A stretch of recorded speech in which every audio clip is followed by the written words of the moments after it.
Hello दोस्तों, आपका स्वागत है आपके और हमारे चैनल मातृभाषा हिंदी पर। दोस्तों, हम लोग एक आधुनिक काल के 200 प्रश्नों की टेस्ट सीरीज चला रहे हैं। उसी में आज हम लोग पढ़ते हैं प्रश्न संख्या 100। 99 प्रश्न हमारे पूरा हो गए। हिंदी विषय से संबंधित सभी परीक्षाओं के लिए अत्यंत महत्वपूर्ण प्रश्नोत्तरी प्रश्न, टीजीटी हो चाहे पीजीटी हो, चाहे हिंदी जीडीसी हो, यूपीएचएससी हो, नेट हो, सेट हो, हिंदी विषय से किसी भी परीक्षा के लिए साहित्य से संबंधित प्रश्नों की ये टेस्ट सीरीज है। तो आज चलिए हम लोग करते हैं प्रश्न संख्या 100। मधुशाला एवं मधुबाला काव्य संकलन की रचना किसने की? Option A Makhanlal Chaturvedi, option B Balkrishna Sharma Naveen, option C Harivansh Rai Bachchan, option D Narendra Sharma. तो आप लोग इसमें सही ऑप्शन है ऑप्शन सी हरिवंश राय बच्चन जी मधुशाला एवं मधुबाला नामक काव्यों की रचना की। प्रश्न संख्या 101। मतवाला और समन्वय नामक पत्रों का संपादन किस छायावादी कवि ने किया? तो option A Jaishankar Prasad, option B Nirala, option C Pant, option D Mukutdhar Pandey.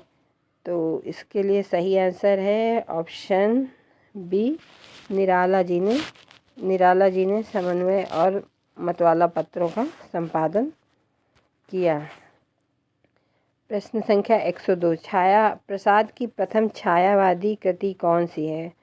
प्रसाद की प्रथम छायावादी कृति कौन सी है? तो ऑप्शन ए लहर, ऑप्शन बी आंसू, ऑप्शन ए झरना, ऑप्शन बी आंसू, ऑप्शन सी लहर, ऑप्शन डी कामायनी।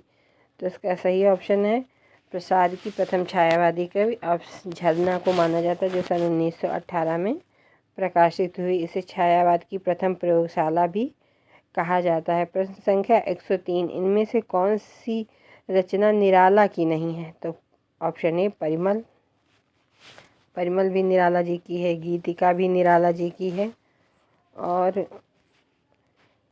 तुलसीदास भी निराला जी की रचना है। लेकिन शोकोच्छ्वास नहीं है। ये किसकी है? तो ये जयशंकर प्रसाद की सन 1911 में प्रकाशित रचना है। प्रश्न संख्या 104। जूही की कली कविता का प्रकाशन वर्ष क्या है? तो option A 1916, option B 1920, option C 1936 ईस्वी, ऑप्शन डी 1918 ईस्वी। तो जूही की कली कविता ऑप्शन ए 1916 इसका प्रकाशन है। प्रश्न संख्या 105। जूही की कली कविता को सरस्वती संपादक महावीर प्रसाद द्विवेदी जी ने क्या आरोप लगाकर प्रकाशित करने से इनकार कर दिया था? तो ऑप्शन ए इसमें प्रकृति पर मानवीय चेतना का आरोप है, ऑप्शन बी इसमें अश्लीलता है, ऑप्शन सी इसमें लाक्षणिक पदावली है, ऑप्शन डी यह छंदबद्ध नहीं है। तो इसका ऑप्शन बी इसमें अश्लीलता का आरोप लगाकर इसे महावीर प्रसाद द्विवेदी जी ने छापने से इनकार कर दिया था। प्रश्न संख्या 106। पंत की किस काव्य कृति को छायावाद का मैनिफेस्टो कहा जाता? अभी आपने पढ़ा कि छायावाद की प्रथम रचना कौन सी है? तो वो प्रसाद जी की झरना, जो 1918 में प्रकाशित हुई। छायावाद का मैनिफेस्टो या घोषणा पत्र किस रचना को कहा जाता है? तो ये है प्रश्न संख्या option A Pallav, option B Gunjan, option C Granthi, option B वीणा। तो सही ऑप्शन है ऑप्शन ए पल्लव को छायावाद का घोषणा पत्र कहा जाता है। प्रश्न संख्या 107।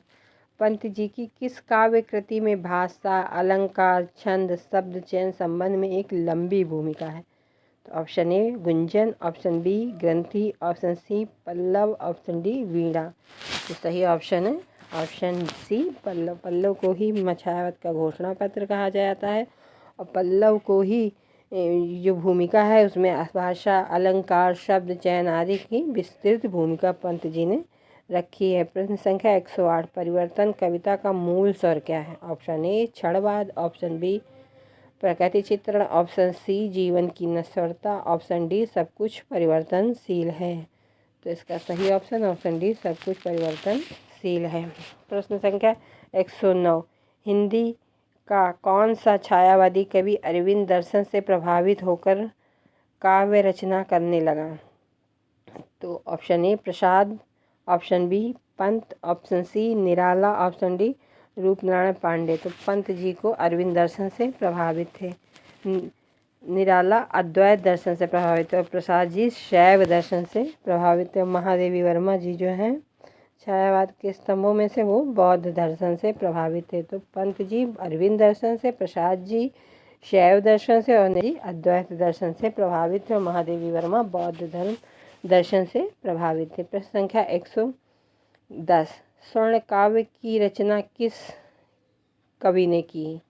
स्वर्ण काव्य की रचना हिंदी के किस कवि ने की? तो option A Narendra Sharma, option B Balkrishna Sharma Naveen, option C Sumitranandan Pant, option D Harivansh Rai Bachchan. तो सुमित्रानंदन पंत जी ने स्वर्ण काव्य की रचना की। प्रश्न संख्या 111, इनमें से कौन सी कृति में महादेवी की संपूर्ण कविताएं संकलित?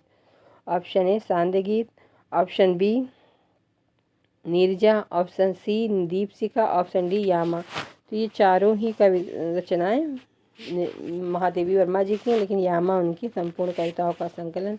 इस पे इन्हें सर्वप्रथम ज्ञानपीठ पुरस्कार सन 1982 में प्राप्त हुआ था। प्रश्न संख्या 112, गीत गुंज नामक काव्य संकलन किस कवि की रचना है? तो option A Pant, option B Prasad, option C Nirala, option D RC Prasad. तो गीत गुंज जो रचना है वो निराला जी की रचना है और एक गुंजन जो रचना है वो पंत जी की रचना है। प्रश्न संख्या 113, इनमें से ओज और औदात्य का कवि किसे माना गया है? तो option A Prasad, option B Pant, option C Nirala, option D Mahadevi Verma.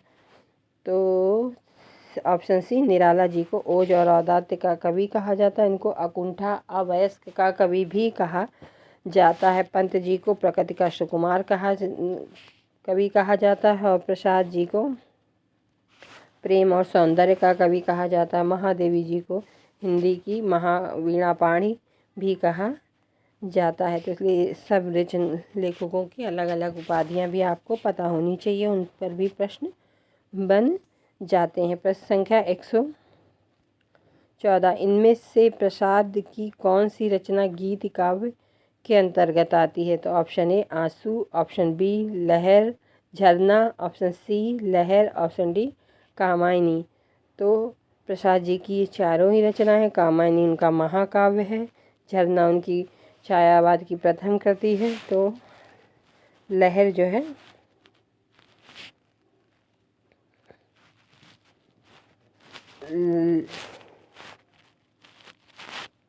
Prasad ji की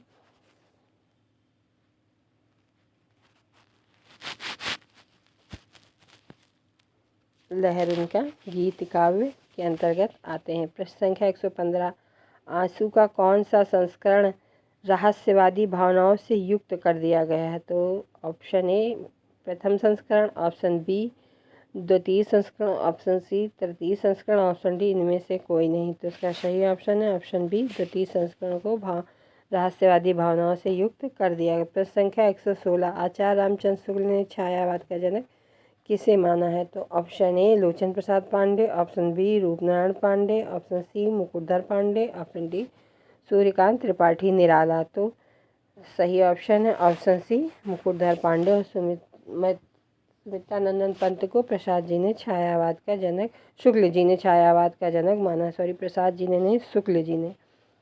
और इलाचंद जोशी अन्य विद्वानों ने प्रसाद जी को छायावाद का जनक माना है। प्रश्न संख्या 117, पंत जी की रचना रजत शिखर किस वर्ग में आएगी? ऑप्शन ए काव्य, ऑप्शन बी गीति काव्य, ऑप्शन सी विरह काव्य, ऑप्शन डी काव्य नाटक। तो प्रसाद जी की रजत शिखर कविता काव्य नाटक है। रजत शिखर शिल्पी ये इनके काव्य नाटक है। प्रश्न संख्या 118, प्रेम और मस्ती की कविता लिखने वाले कवि इनमें से कौन है? तो option A Harivansh Rai Bachchan, option B Makhanlal Chaturvedi, option C Raidevi Prasad Purn, option D Ayodhya Singh Upadhyay Hariaudh. इसमें ऑप्शन ए हरिवंश राय बच्चन। प्रश्न संख्या 119, दिनकर को किस वर्ग में रखा जाएगा? ऑप्शन ए छायावादी कवि, ऑप्शन बी राष्ट्रीय सांस्कृतिक धारा के कवि, ऑप्शन सी प्रेम और मस्ती के कवि, ऑप्शन डी प्रयोगवादी कवि। तो आप लोग समझ गए होंगे दिनकर जी को राष्ट्रीय सांस्कृतिक काव्य धारा के कवि के रूप में जाना जाता है। प्रश्न संख्या 120, वैद्यनाथ मिश्र किस कवि का वास्तविक नाम? Option A Trilochan, option B Nagarjun, option C Dhoomil, option D Muktibodh. तो नागार्जुन जी का ये नाम है, वास्तविक नाम है। वैद्यनाथ मिश्र इनका वास्तविक नाम, नागार्जुन तो इन्होंने हिंदी में रचना करते वक्त अपना नाम लिखते थे। दोस्तों, अगर आपको ये मेरा प्रयास अच्छा लगा हो तो प्लीज़ लाइक करें, शेयर करें, सब्सक्राइब करें और मेरे साथ ऐसी ही श्रृंखला में रोज़ प्रैक्टिस करें, जिससे आपकी परीक्षा की तैयारी और भी अच्छे ढंग से हो। धन्यवाद।